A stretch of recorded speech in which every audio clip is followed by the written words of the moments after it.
cautious not to make any sound so her mother wouldn't wake up.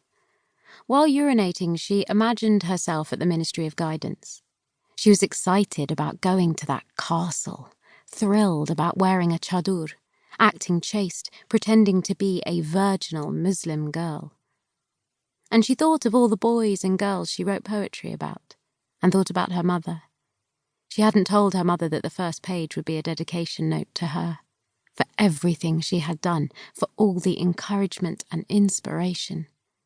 Sogul wanted to weep with a strange joy, despite the fact that it was early in the morning and she felt groggy.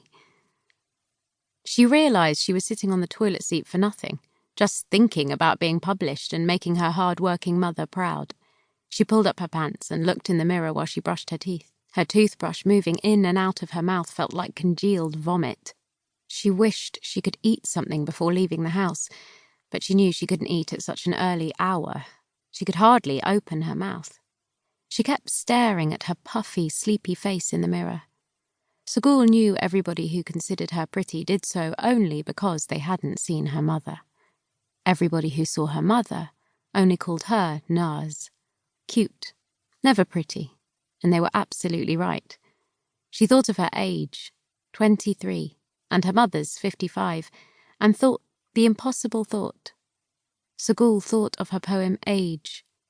Your age is raining on me, like cactus on bare skin. What did she even mean?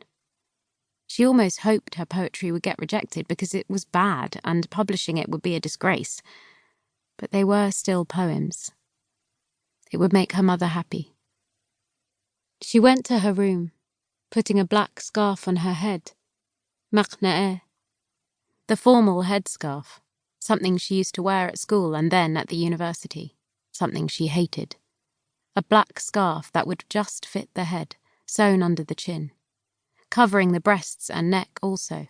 She then wore a long green manteau to look bad enough to be chaste. She looked in the mirror and realised she was happy. She avoided using any makeup to look even more chaste and innocent. She knew that, without it, her face looked like the face of a clueless 12-year-old.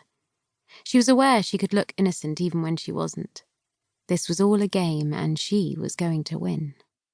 Her mother knew people in the publishing industry, and she could go to the formidable ministry only because her mother had pulled strings. She was, after all, lucky. Sogul put on a quilted black jacket on top of her manteau to keep warm. And then she threw the chadur on her head, almost laughing in the mirror, suffocated by excitement.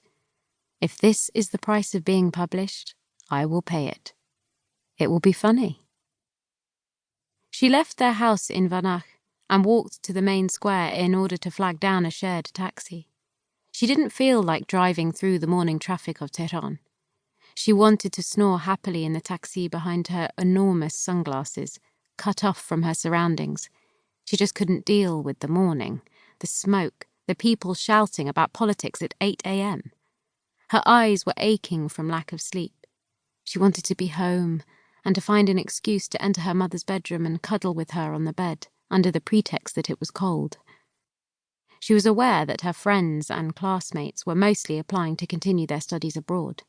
The US, the UK, Canada, Germany, France, and even Malaysia. Anywhere but here. Studying is an excuse to leave, her best friend Yasaman had said. But Sogul would never do that. She loved her country like a mother, loving her mentally disabled child. She liked Tehran, despite the pollution, religion, corruption, madness, and anger. Despite these things, or because of them, she usually wondered.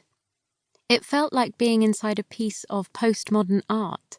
She loved Tehran, because that was where her father had died and where her mother lived. She would become successful in Tehran like her mother. She did not mind the compulsory hijab. Unlike many of her friends who constantly complained about it, she found it funny, ironic to wear a hijab, to cover your sins, to exchange numbers with cologne-scented boys while being undercover. It was like being a spy. It was a game, and she knew she would win, because she was clever, like her dead father and her lively mother. When she reached